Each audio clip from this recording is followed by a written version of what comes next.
여러분 안녕하세요. 혈관 초음파 강의 소개 및 학습 순서에 대해서 설명드려보도록 하겠습니다. 지금 보시는 강의는 혈관 초음파 강의 파트 2 강의이고요. 여기에 대한 내용은 상지와 하지혈관, 동맥과 정맥에 대한 설명이다라고 보시면 되겠습니다. 이 파트 1에서는 인체의 중심이 되는 경동맥이라든지 복부 혈관에 대해서 설명을 드리는 강의인데요. 강의를 구분하는 과정에서 파트 1과 파트 2로 나눠져 있긴 하지만 꼭 순서대로 강의를 들으실 필요는 없습니다. 강의 내용을 보시고 공부가 필요한 내용이 있는 파트를 선택해서 수강하셔도 되고요. 전체적인 혈관 파트를 공부하고 싶으시다면 파트 1부터 파트 2까지 순서대로 내용을 보셔도 괜찮습니다. 혈관 초음파 파트 2 강의에서는 상지와 하지혈관의 초음파 영상 특징과 혈관 질병에 대해서 설명을 드리고요. 입문자분들을 위한 강의이기 때문에 한글 교재로 설명을 진행합니다. 강의를 수강하신 이후에 심화학습이 필요하신 분들께서는 소노라인 사이트에 있는 혈관 초음파 강의를 추천드리고요. 혈관 초음파에 대한 기본기가 어느 정도 있으시고 시험 준비를 목적으로 하시는 분들께서는 소노콜리지 강의 말고 소노라인 강의로 바로 시작하셔도 괜찮습니다. 마지막으로 혈관 초음파 강의는 스페셜 강의에 포함이 되고요. 월 수강권 패키지에는 포함되지 않는다는 점, 이 부분 주의해서 봐주시면 되겠습니다. 다음은 혈관 초음파 학습 내용 보도록 할게요. 파트 2에서는 상지와 하지혈관에 대해서 설명을 드릴 거고요. 가장 첫 번째로는 하지 동맥에 대해서 설명을 드립니다. 다음 두 번째는 동맥 옆에 있는 하지 정맥 구조물에 대해서 설명을 드리는데요. 이 전체 내용을 통틀어 봤을 때 하지 정맥에 대한 내용이 가장 많은 비중을 차지하고 있고 임상적으로도 가장 중요한 내용이라고 보시면 되겠습니다. 우리가 대표적으로 알고 있는 심부정맥 혈전증이라든지 또는 하지정맥류와 같은 대표적인 질병에 대해서 설명을 드립니다. 다음은 상지동맥과 상지정맥에 대해서 마찬가지로 설명을 드리고요. 마지막으로는 동정맥류에 대해서 설명을 드립니다. 신장이 재기능을 하지 못하는 심부전 환자에 대해서는 투석이 필요하게 되는데요. 이 투석을 할 수 있는 경로를 만드는 과정에 동정맥류가 사용되어집니다. 이러한 동정맥류를 평가하고 여기에 대한 질병에 대해서 학습하는 내용이라고 보시면 될 것 같고요. 이 동정맥류는 보통 상지 쪽에서 구성이 되기 때문에 이 상지 동맥에 대해 설명드리면서 이 동정맥류까지 설명이 연장된다라고 보시면 되겠습니다.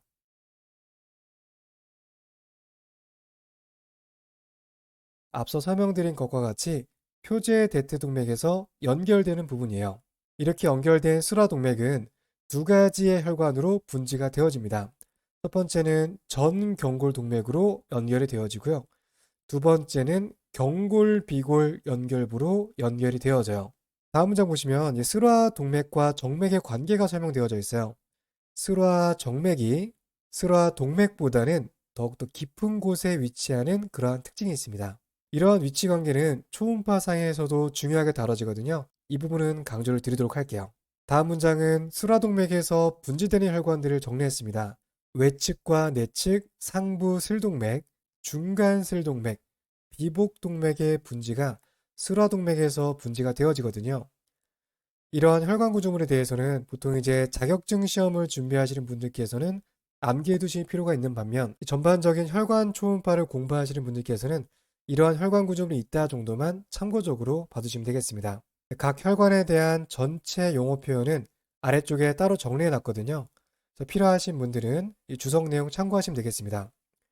그림을 보시면 위쪽에 표제 대퇴동맥이 있었고요. 내전근 열공을 지나면서 무릎 동맥으로 바뀌어지게 됩니다. 이렇게 쭉 주행을 하다가 첫 번째로 분지가 되는 혈관이 전방경골 동맥이에요.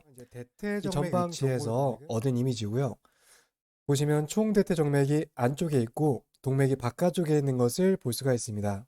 삼촉자로 압박을 했을 때 변화하는 모습들을 볼 수가 있는데요.